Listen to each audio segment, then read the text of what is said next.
izinkan saya, Muhammad Rizky Fadilah, untuk memimpin doa agar kegiatan kita diberi kelancaran. Kelas inspirasi digagas oleh alumni kita, yaitu yang bernama Bang Ges.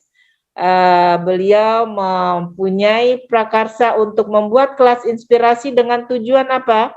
Supaya adik-adiknya yang berada di SMA Negeri 7 pada tahun ini menambah wawasannya.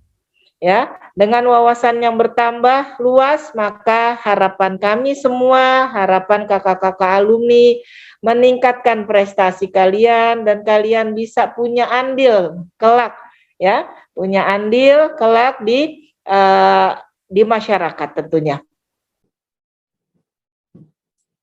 Kak Agita Mahlika Bangun lahir di Jakarta 18 September 1994.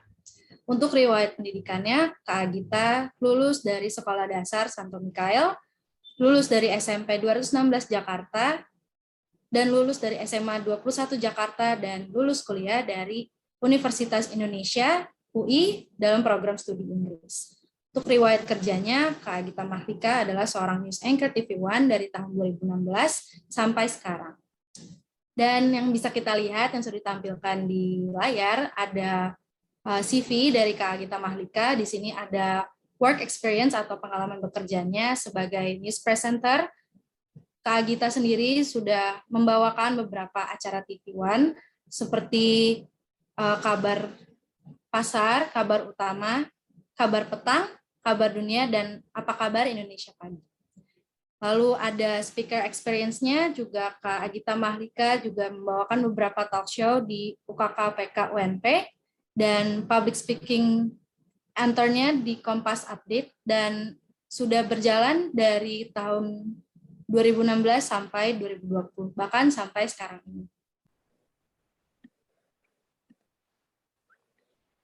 Oke. Sebenarnya tadi topik yang dikasih adalah di balik layar televisi. Tapi aku ingin menjelaskan juga ada hal yang sebenarnya lebih daripada di balik layar televisi, yaitu menjadi seorang jurnalis atau di balik jurnalistik, di balik layar besar media. Jadi aku ingin menjelaskan terlebih dahulu kepada teman-teman semua yang ada di sini, apa sih sebenarnya di balik seorang jurnalis atau di balik sebuah perusahaan media ini membuat berita, menghasilkan berita. Tentunya masih ada banyak tantangan-tantangan yang dihadapi, ada banyak mungkin intervensi dari sana sini, tapi kita sebagai perusahaan media tentunya masih bergerak karena kita mempunyai kaidah-kaidah jurnalistik untuk selalu mempertahankan kebenaran dari informasi. Nah, apa sih sebenarnya jurnalis atau pers? Baru-baru ini kan jurnalis atau pers merayakan memperingati Hari Pers Nasional. Kemarin juga pas banget TV One berulang tahun yang ke-14. Jadi mungkin masih banyak yang belum tahu wartawan itu apa sih. Ini aku menjelaskan sedikit dari beberapa materi yang ada. Yang pertama itu, wartawan itu adalah watchdog atau anjing penjaga. Nah, aku pengen kasih tahu dulu sebenarnya sebelumnya nih. Wartawan itu tentunya mengeluarkan produk jurnalistik. Apa sih produk jurnalistik?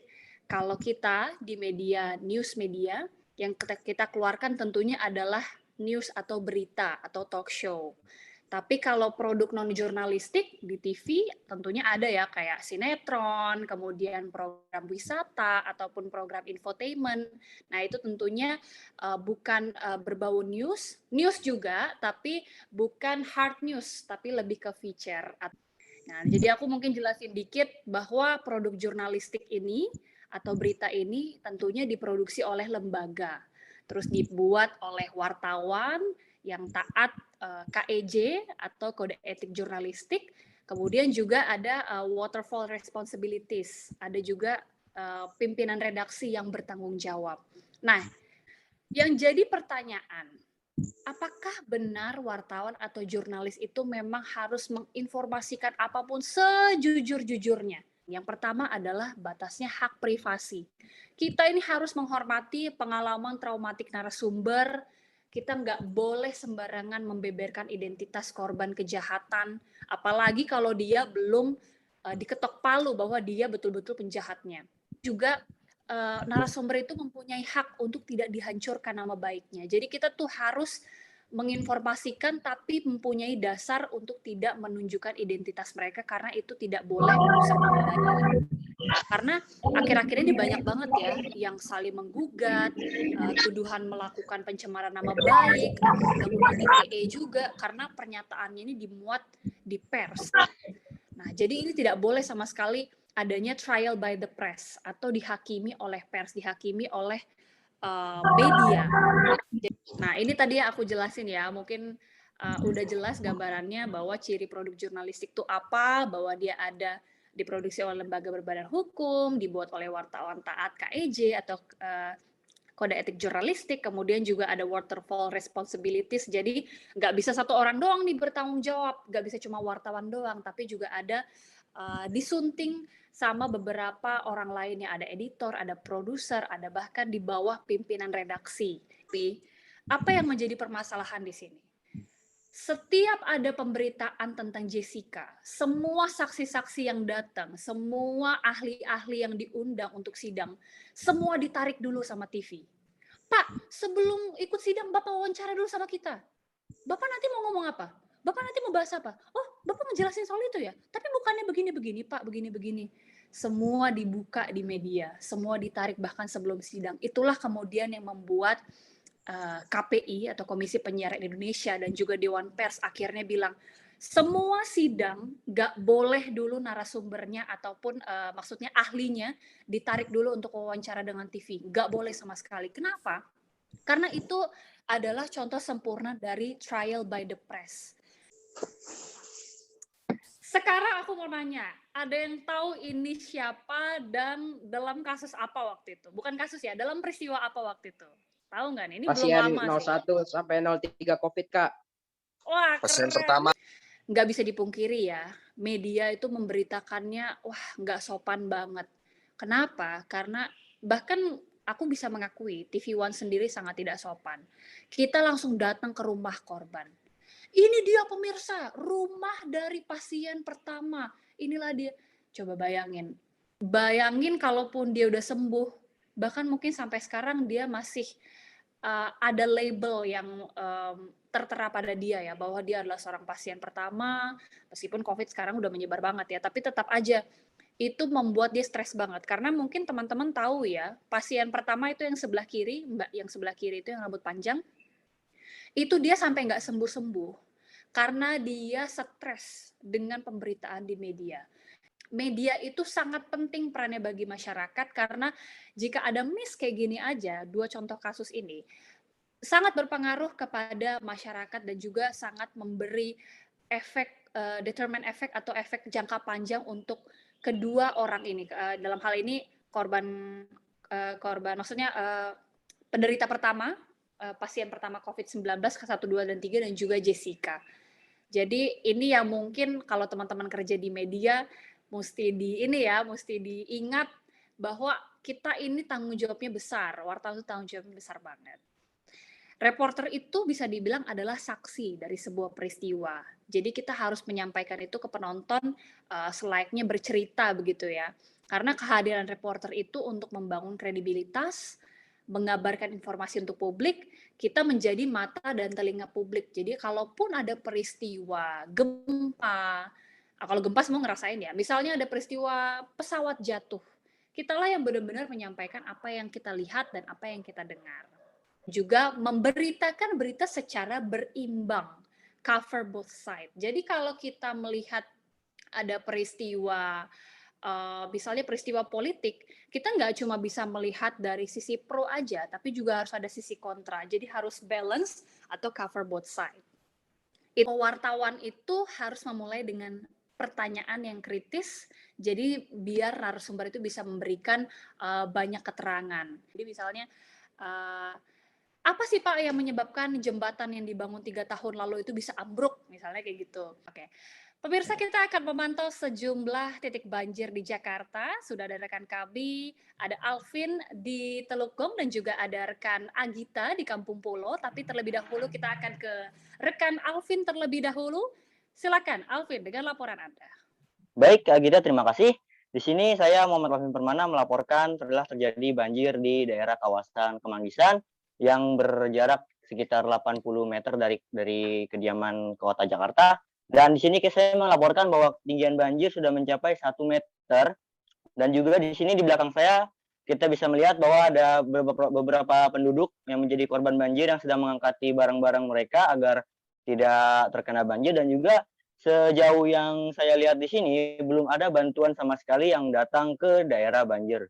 Dan juga di sini kita bisa lihat bahwa air sudah mulai naik dari sejak tadi malam. Setelah saya melakukan beberapa pertanyaan dengan beberapa warga, bahwa air sudah mulai naik dari sejak tadi malam dan masih belum ada bantuan sementara dari pihak pemerintah untuk menanggulangi bencana ini. Sekian dari saya, terima kasih. Selamat siang pemirsa. Aksi pencurian sepeda motor di Medan, Sumatera Utara terekam kamera pengintai CCTV. Pelaku berjumlah 2 orang berhasil membawa kabur motor saat jamaah sedang sholat subuh. Kak, saya izin bertanya. Sophia Maulana dari kelas 11 IPS 3.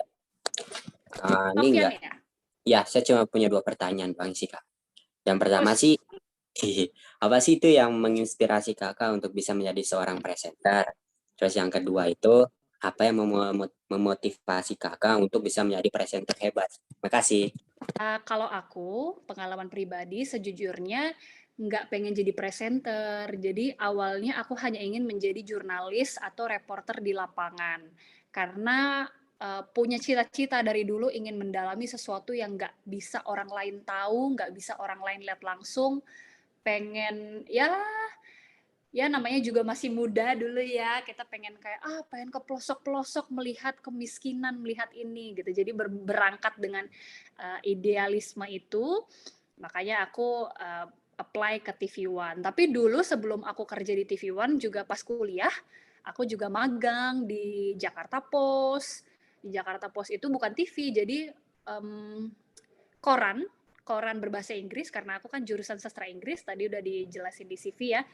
Jadi aku benar-benar sebagai wartawan naik ojek sendiri, wawancara sendiri. Kalau kita kan kalau di TV beruntung ya ada kameramen, ada driver. Jadi satu mobil tuh setim bertiga, enak diantar kemana-mana. Tapi kalau dulu pas magang naik ojek ke pelosok-pelosok, kita juga bukan siapa-siapa, cuma magang doang, wawancara. Nah, dari dulu ada ketertarikan kayak gitu karena pengen menjelajah, pengen mencari tahu apa yang orang lain belum tahu dan tertarik untuk membagikan itu kepada masyarakat, kepada pemirsa. Jadi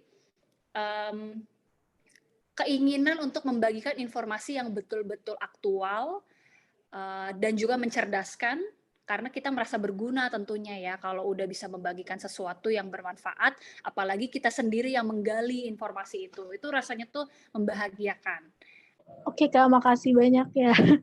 Oke Kak Anggita, aku mau nanya, jadi gimana sih caranya untuk meningkatkan rasa pede? Karena kan pasti kerjanya tuh di layar kaca kan, dimana kakak tuh berbicara tidak kebanyakan tapi lancar gitu di pikiran kakak, kata-katanya sudah tersusun agar kakak tuh tidak banyak bertele-tele gitu.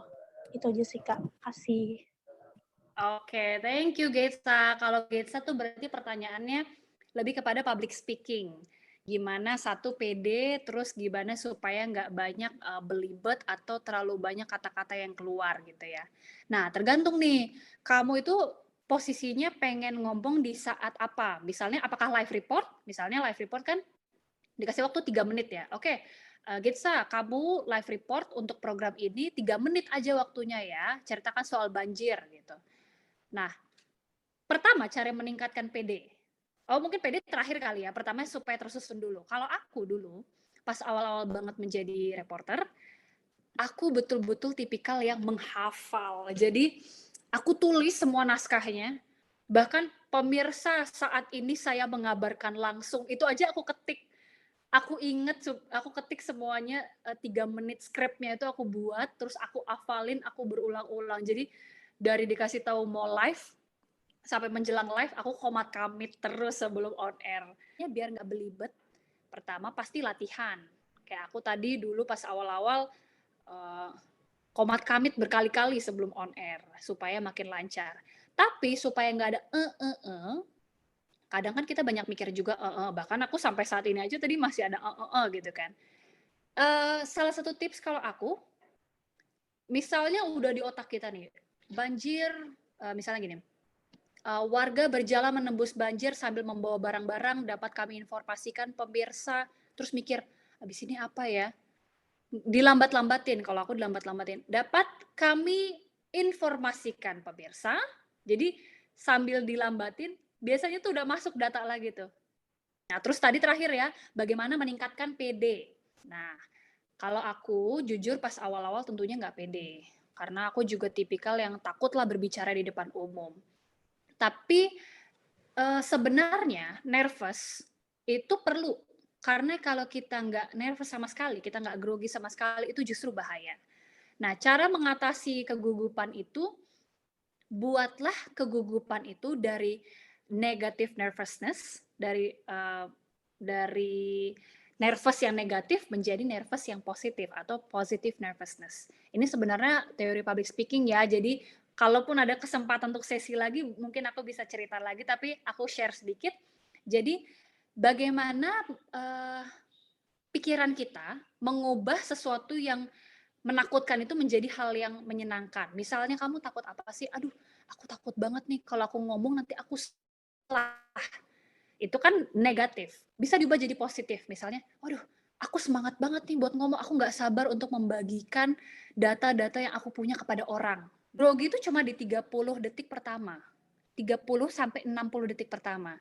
Jadi kalau kamu bisa menghafal 30 sampai 60 detik pertama dari speech kamu atau live report kamu atau narasi yang mau kamu sampaikan, itu lebih baik.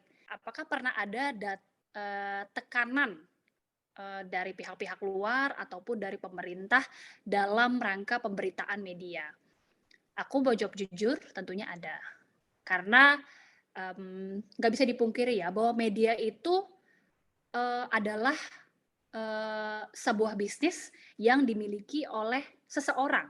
Seseorang itu bisa pengusaha, bisa orang biasa, entah siapapun itu ya, tapi yang jelas media itu pasti dimiliki oleh seseorang. Nah, apakah seseorang itu akan diancam jika ada pemberitaan yang tidak sesuai dengan keinginan suatu pihak? Tentunya pasti. Jadi, kadang memang ada desakan-desakan dari segelintir orang supaya kita tidak memberitakan itu. Tapi apakah sebagai media kita harus mengabaikan? Idealnya enggak. Tapi faktanya ada juga yang terjadi. Misalnya, mungkin banyak yang tahu ya, katanya ILC gitu. Wah, ILC ditutup nih karena memberitakan tentang apa-apa keburukan dari pemerintah, misalnya gitu ya, bisa dikatakan demikian. Ada yang menganggap iya, ada yang menganggap tidak. Tapi sebagai media besar, terutama TV One, pengaruh kita kepada masyarakat itu sangat besar. Karena TV One itu TV berita nomor 1, paling banyak diakses oleh masyarakat dibanding TV-TV berita yang lain. Jadi kita juga ada kepentingan, bukan kepentingan ya, tapi kita ada relasi juga dengan pihak pemerintah dan juga dengan pihak-pihak swasta lainnya. Ketika ada sesuatu yang betul-betul mengganggu mereka, mereka pasti akan langsung meminta kepada kita supaya jangan terlalu seperti itu. Gitu. Oke, itu dia tadi. Terima kasih banyak ya teman-teman. Banyak clickbait sekarang. Kenapa? Oh, sekarang medianya emang ini sih Kak, kebablasan banget. Kayak banyak clickbait gitulah istilahnya. Nah, bener banget. Itu dia, media banyak yang clickbait. Judul-judul bombastis gitu. Yang nyebar hoax. Kenapa? Kayak judul-judulnya bombastis gitulah, kebanyakan media sekarang. Nah, itu dia. Makanya untuk kalian para calon-calon penerus masa depan diharapkan bisa lebih smart lagi dalam meramu berita-berita, dan juga itu tadi ya, ada data-data harus dikonfirmasi terlebih dahulu, jangan langsung kalian siarkan, apalagi kalau kalian mau live report itu bahaya banget karena siaran langsung itu bisa dibully. Sebelum acara ini diakhiri, saya selaku pembawa acara pertemuan kelas inspirasi hari ini memohon maaf yang sebesar-besarnya apabila ada tutur kata yang kurang berkenan di hati Bapak dan Ibu guru serta para peserta semuanya. Sekian untuk kelas inspirasi hari ini. Mari kita tutup dengan salam. Wassalamualaikum warahmatullahi wabarakatuh.